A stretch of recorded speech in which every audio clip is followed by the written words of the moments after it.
लाल बाबा rice studio से आप देख रहे हैं न्यूज 18 बिहार झारखंड। नमस्कार, आप देख रहे हैं न्यूज 18 बिहार झारखंड और मैं हूं आपके साथ लक्ष्मी। इस वक्त एक बड़ी खबर मिल रही है। सरायकेला से पत्थर से कूचकर एक छात्रा की हत्या कर दी गई है। कांड्रा के जंगल में हत्या का ये मामला सामने आया है। इंटर की छात्रा की हत्या से सनसनी मच गई है। गम्हरिया के विद्या भारती स्कूल की छात्रा थी। शव को कब्जे में लेकर जांच में पुलिस जो है वो जुट गई है। सरायकेला के कांड्रा इलाके की घटना बताई जा रही है। इंटर की छात्रा का पत्थर से कूचकर हत्या का ये मामला बताया जा रहा है। इंटर की छात्रा थी और इस हत्या से सनसनी फैल गई है। गम्हरिया के विद्या भारती स्कूल की छात्रा थी जिसकी हत्या हुई है। अब शव को कब्जे में ले लिया गया है। ये मामला पुलिस के संज्ञान में है। पुलिस जांच पड़ताल में जुट चुकी है।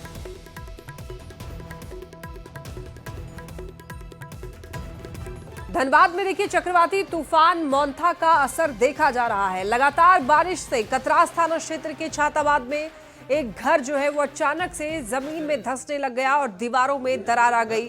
घर के 30 से 50 मीटर की दूरी में दरार पड़ने से आसपास के इलाके में दहशत का माहौल है। घर के मालिक का कहना है कि बीसीसीएल की ओर से पहले अंडर माइनिंग की गई थी। स्थानीय जनप्रतिनिधि ने यह कहा है कि दीवार में दरार आने के बाद किसी तरह लोगों को सुरक्षित निकाला गया है।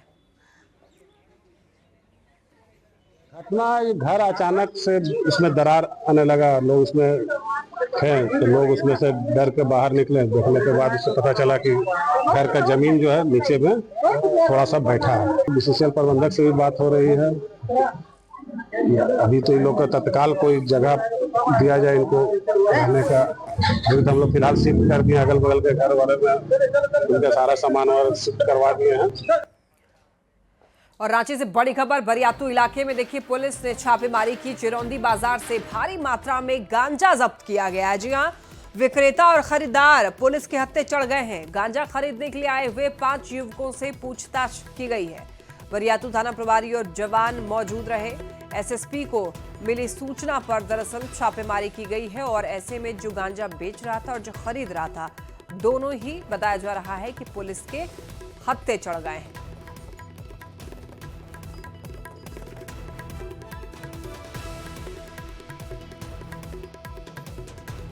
धनबाद से बड़ी खबर मिल रही है। भौरा ओपी में बंद घर से बम की बरामदगी हुई है। जी हां, बंद घर से 4 जिंदा बम जब्त किए गए हैं। पुलिस ने 4 बम को डिफ्यूज किया है और शक के आधार पर हिरासत में युवक को लिया गया है। मोइनुद्दीन से पूछताछ कर रही है पुलिस। मामले की छानबीन में पुलिस जुटी है। धनबाद का यह मामला, एक बंद घर से 4 जिंदा बम जब्त किए गए हैं। भौरा ओपी में बंद घर से बम की बरामदगी हुई है और बताया जा रहा है कि शक के आधार पर हिरासत में है एक युवक। मोइनुद्दीन से पुलिस पूछताछ कर रही है। मामले की छानबीन भी की जा रही है।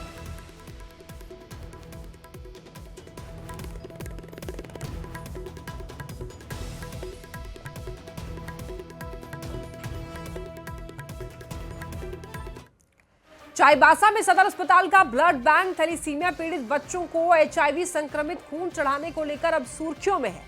अब इस ब्लड बैंक में ब्लड स्टॉक में कमी की समस्या हो गई है। ब्लड बैंक में कई ग्रुप के खून का 1 या 2 यूनिट स्टॉक है तो कई ग्रुप स्टॉक शून्य हो चुका है, जिससे कि मरीजों को ब्लड सप्लाई करने में समस्या हो रही है।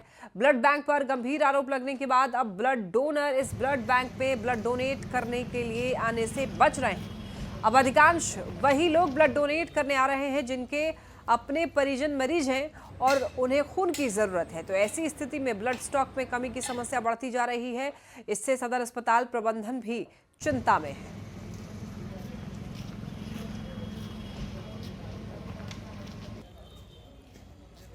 बोकारो में न्यूज 18 की खबर का असर हुआ है। बिना लाइसेंस के चल रहे रेड क्रॉस ब्लड बैंक को सदर अस्पताल के ब्लड बैंक से अटैच किया गया है। दरअसल Bokaro red cross blood bank में अनियमितता और बड़े पैमाने पर गड़बड़ियां उजागर हुई थी और बिना लाइसेंस ब्लड लिया जा रहा था, जिसके बाद डीसी ने रेड क्रॉस ब्लड बैंक की समीक्षा की। लाइसेंस नहीं मिलने तक सदर अस्पताल के ब्लड बैंक इसका अब संचालन किया जाएगा। सिविल सर्जन की निगरानी में इसका संचालन किया जाएगा। साथ ही 4 एसडीएम को इसका प्रशासक बनाया गया है, जो कि सभी मामलों की जांच करेगा। फरवरी महीने में इनका जो इनकी अवधि थी, जो इनको लाइसेंस की जो अवधि थी वो समाप्त हो चुका है। उसके विरुद्ध इन्होंने अप्लाई किया हुआ है। उस अप्लाई में कुछ त्रुटियां हैं जिसको दूर किया जाना है, लेकिन ऐसे में ब्लड का संचालन नहीं किया जा सकता। इसलिए अभी जो सदर अस्पताल में हमारा जो ब्लड का संचालन चल रहा है, उसी के एक्सटेंडेड फॉर्म के रूप में हमने इसको कहा है कि ये ब्लड सेंटर जो है, रेड क्रॉस अपनी जगह रहेगा पर ब्लड सेंटर अब सदर अस्पताल का ही एक्सटेंशन सेंटर रहेगा और पूरी तरह सिविल सर्जन के नेतृत्व में वो चलेगा। खबर गिरिडीह से, जहां पंचबा थाना के डंडियाडीह में 6ठी क्लास की एक नाबालिग छात्रा का शव उसके घर की छत से बरामद हुआ। अब बताया यह जा रहा है कि मृतका की मां और बहन शादी की हल्दी रस्म में शामिल होने के लिए पड़ोसी के यहां गई हुई थी, जबकि बच्ची घर के बाहर खेल रही थी। हल्दी की रस्म के बाद जब दोनों घर लौटे तो बच्ची को नहीं पाया। आसपास भी बच्ची कहीं नहीं मिली, जबकि दरवाजे पर ताला लटका हुआ देखा। फिर दूसरे की छत के सहारे वो अपने मकान की छत पर पहुंचे, जहां कपड़ा सुखाने वाली रस्सी से लटकता हुआ बच्ची का शव मिला। परिजनों ने हत्या की आशंका जताई है। बच्ची की पीठ में भी जख्म के निशान बताए जा रहे हैं। अभी घर से आए तो फिर गेट हम लोग बाहर से खाली गेट लगा गए थे, ताला लोग नहीं करके गए थे। हम लोग जब आए तो देखे अंदर से गेट लगल था। आवाज़ दी हम लोग नहीं, वो कभी भी नहीं सुनी। उसके बाद सीढ़ी लगा के दूसरा जन को बोले तो सीढ़ी लगा के देखा छत पे वो दोपट्टा लपट के मतलब पूरा ऐसे करके पूरा सोए। तो एक लड़का उठाया उसको, जो सो के थे तो उसको वो एक लड़का उठाया। उसके बाद हम लोग बाद में गए तो उन लोग सब वही सब उठा के लेके आया सब डॉक्टर के पास। गुमला के परमवीर अल्बर्ट एक्का स्टेडियम में आदिवासी उलगुलान महारैली का आयोजन किया गया। इसमें कुर्मी जाति की ओर से आदिवासी समुदाय के हक को हड़पने के लिए और आदिवासी बनाने की मांग का विरोध किया गया। रैली में पूर्व मंत्री संयोजक आदिवासी बचाव संघर्ष समिति के देव कुमार धान वहां पर मौजूद रहे। उन्होंने कहा है कि कुर्मी आदिवासी नहीं है और ये जबरन केंद्र और राज्य सरकार पर दबाव बनाकर एसटी में शामिल होना चाहते हैं, जिसे आदिवासी समाज पूरा नहीं होने देगा। कुर्मी समुदाय के द्वारा अपने को एसटी में शामिल करने का जो प्रयास किया जा रहा है, आंदोलन किया जा रहा है, उसके खिलाफ में ये आंदोलन आज यहाँ एक महारैली का उलगुलान महारैली का आयोजन किया गया है। धरातल से यहाँ पर बिलोंग करते हैं तो वो लोग कैसे बन सकता है? वो लोग नहीं बन सकता। ये उलगुलान हम लोग एकजुटता होकर कर रहे हैं।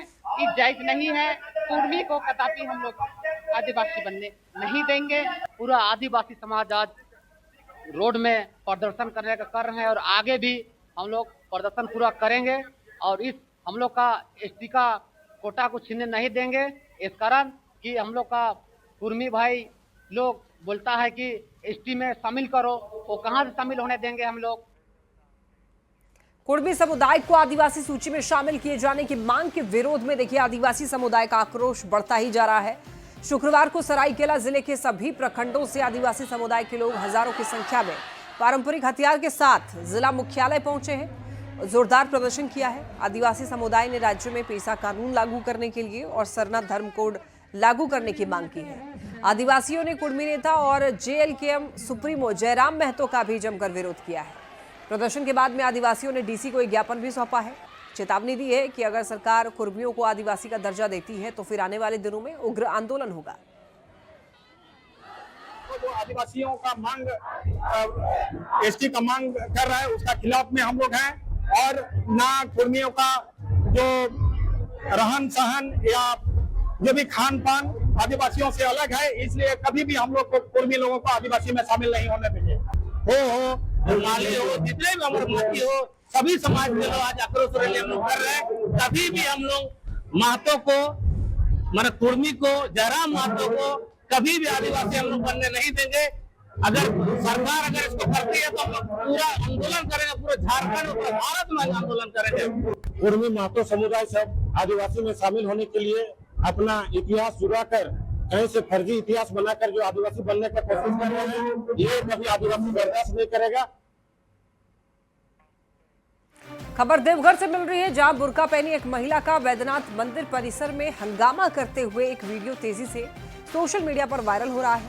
वीडियो में बुर्का पहनी महिला मंदिर के प्रांगण में चहलकदमी कर रही है। हालांकि न्यूज़ 18 वायरल वीडियो की पुष्टि नहीं करता है। अब देखिए उसके हंगामे को देखकर कुछ तीर्थ पुरोहित मंदिर परिसर से बाहर जाने को कह रहे हैं। वहीं कुछ लोग महिला को मानसिक रोगी भी बता रहे हैं। मंदिर प्रबंधन की ओर से अब तक पूरे मामले पर कोई अधिकृत बयान नहीं आया है। पुरोहितों का कहना है कि मंदिर की सुरक्षा के नाम पर खिलवाड़ किया जा रहा है। ऐसे में कभी भी कोई घटना घट सकती है। और इसी मामले पर न्यूज़ 18 भी कई सवाल उठा रहा है। बाबा मंदिर में आखिर कैसे पहुंची बुर्के में महिला, और हंगामा करने से सुरक्षा कर्मियों ने उनको रोका क्यों नहीं, ये सवाल उठ रहे हैं। सवाल ये भी कि मंदिर की सुरक्षा से आखिर खिलवाड़ क्यों किया जा रहा है। हालांकि ये जो वायरल वीडियो है उसकी पुष्टि न्यूज़ 18 नहीं करता है, लेकिन सवाल जरूर उठ रहे हैं कि मंदिर की सुरक्षा से आखिर खिलवाड़ क्यों किया जा रहा है। अब देखिए, झारखंड के स्वास्थ्य मंत्री इरफान अंसारी ने कहा है कि इस बार बिहार में बदलाव तय है। जनता ने इसको लेकर मन बना लिया है। खुद को हेमंत सोरेन का हनुमान बताने वाले इरफान अंसारी से जब पूछा गया कि उनके बड़े भाई हेमंत सोरेन क्या बिहार में चुनाव प्रचार करने नहीं जाएंगे, तो इस पर साफ जवाब देने से इरफान बचते हुए दिखाई दिए। देखिए, मैं तो बिहार का ऑब्जर्वर हूँ और बिहार में मुझे पार्टी ने लगाया है, जवाबदेही दी है। तो बिहार में इस बार बदलाव तय है, तो समीक्षा कर ही सकते हैं वो, और बिहार की समीक्षा यहाँ कर ही सकते हैं, क्या दिक्कत है, समीक्षा करें। लेकिन यही है कि अब मुद्दा समीक्षा का नहीं है, मुद्दा है कि भारतीय जनता पार्टी को कैसे रोके बिहार में।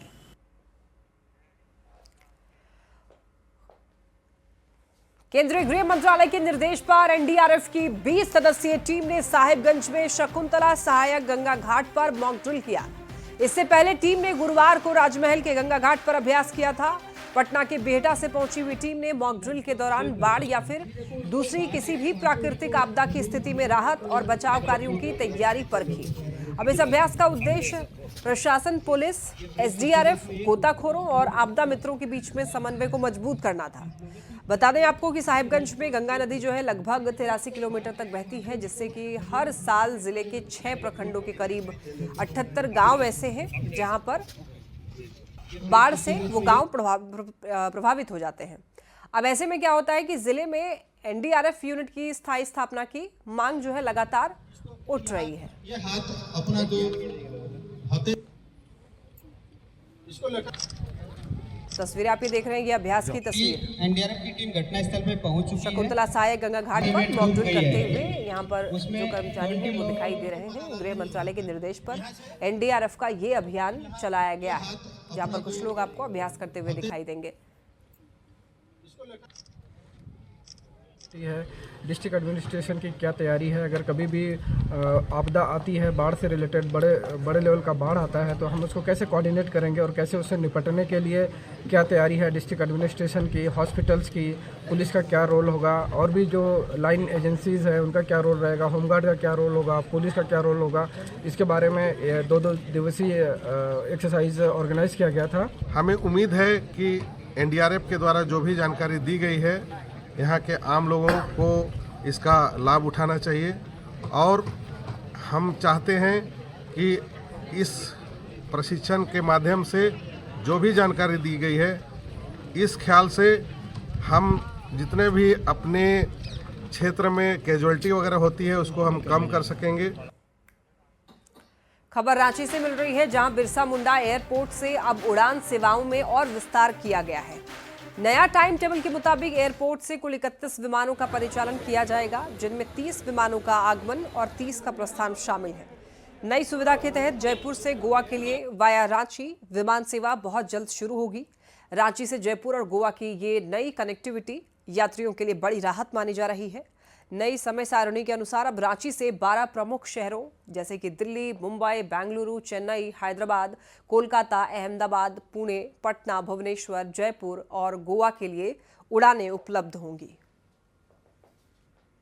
ये रांची से जो है एक जयपुर और एक गोवा, इन 2 जगहों को जोड़ने के लिए जो है टाइम स्लॉट लिया गया है, और इसका अभी प्रचालन अभी शुरू नहीं हुआ है। जब ये इसका स्लॉट फिक्स हो जाएगा, अप्रूव हो जाएगा, तो यहाँ पे जयपुर और गोवा के लिए फ़्लाइट यहाँ से शुरू हो जाएगी। कुल कितने फ्लाइट? कुल फ्लाइट जो है अभी 30 के आसपास है। गुमला शहर के दुंदरिया बस डिपो में लोहरदगा और घाघरा रूट के लिए दरअसल बस स्टैंड बनाया गया है और इस फैसले का बस ऑनर एसोसिएशन गुमला ने विरोध किया है। प्रशासन के इस फैसले के विरोध में गुमला की सभी बसों का परिचालन ठप कर दिया गया। गुमला से करीब 200 से भी ज्यादा बसों का परिचालन होता है। बस सर्विस बंद होने से लोगों की परेशानी बढ़ गई। बस ऑनर एसोसिएशन की ओर से जिला प्रशासन की ओर से लिए गए फैसले को वापस लेने की मांग की गई और ऐसा नहीं करने पर बस का परिचालन अनिश्चितकाल के लिए बंद करने की चेतावनी दी गई है। प्रशासन को पहले ही अवगत करा दिए थे कि जो लोहरदगा रोड से गाड़ियां जो चल रही है उसको जो प्रवेश करने में निषेध लगाया गया, उस आदेश को पुनर्विचार करके गाड़ी को प्रवेश करने की इजाज़त दी जाए। उस पर हम लोगों ने उपायुक्त महोदय और अनुमंडल पदाधिकारी को ज्ञापन सौंपा। उस पर हम लोग कोई सुनवाई नहीं हुई। इसके लिए हम लोग आज के दिन 31 तारीख से अनिश्चितकालीन हड़ताल पर चले गए हैं और ये शांतिपूर्ण ढंग से हड़ताल जारी है और जब तक इस पर कोई सुनवाई नहीं होती है, हमारी मांगों पर विचार नहीं पुनर्विचार किया जाता है। गुमला जिला प्रशासन के द्वारा पिछले दिनों आपको बता दें, गुमला से खुलने वाली बस जो कि लोहरदगा, पलामू व लातेहार के लिए जाती है जो बस, उसको लेकर के एक अलग बस स्टैंड बनाया गया है जहां से बसों का परिचालन किया जा रहा है। हालांकि इसे जो बस ऑनर एसोसिएशन के जो लोग हैं उनको काफ़ी कठिनाइयों का सामना करना पड़ रहा है, जिससे आक्रोशित होकर बस ऑनर एसोसिएशन के द्वारा अनिश्चितकालीन आज से गुमला में हड़ताल की घोषणा की गई है। इस कारण आपको बता दें 200 से अधिक जो बस के चलते थे गुमला से, उसके पहिए आज से थम गए हैं और इनका भी मांग है कि जो सरकार के द्वारा में जो प्रशासन के द्वारा में जो फरमान जारी किया गया है उसको प्रशासन वापस ले और यहीं से जो बस का परिचालन होता है उसको किया जाए, नहीं तो अनिश्चितकालीन जो बस का हड़ताल है वो लगातार जारी रहेगा। हालांकि इससे जो सबसे ज़्यादा जो परेशानी है वो सैकड़ों जो यहाँ पे यात्री पहुँच रहे हैं उनको ज़्यादा परेशानियों का सामना करना पड़ रहा है।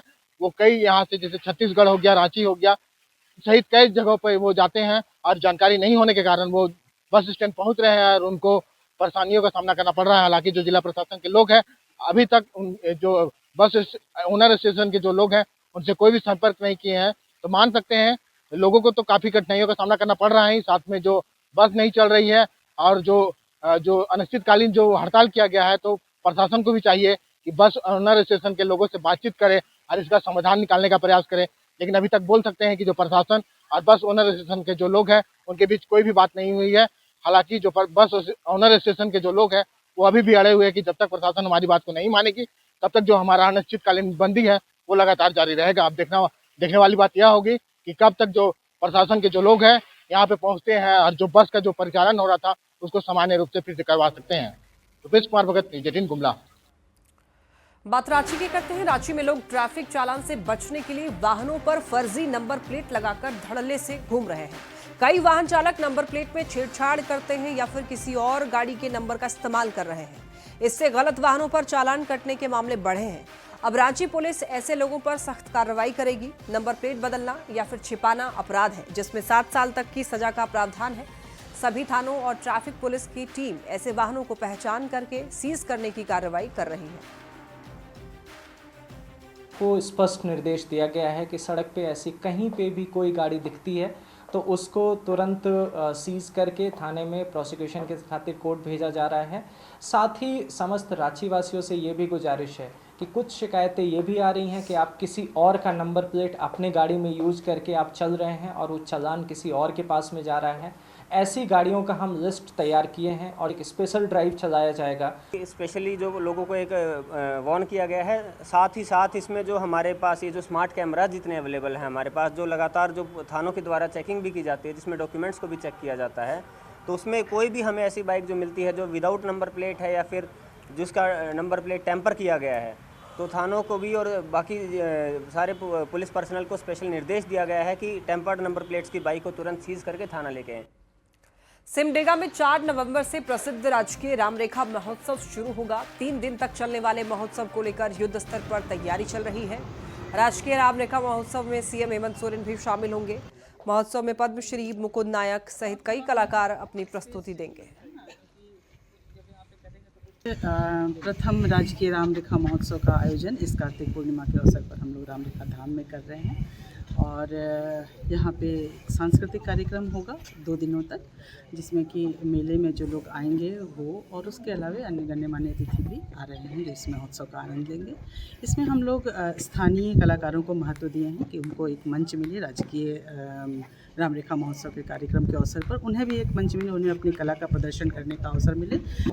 माननीय मुख्यमंत्री को भी हम लोगों ने निवेदन किया है आने के लिए, संभवतः 4 तारीख को उद्घाटन के अवसर पर आने के लिए निमंत्रण दिया है।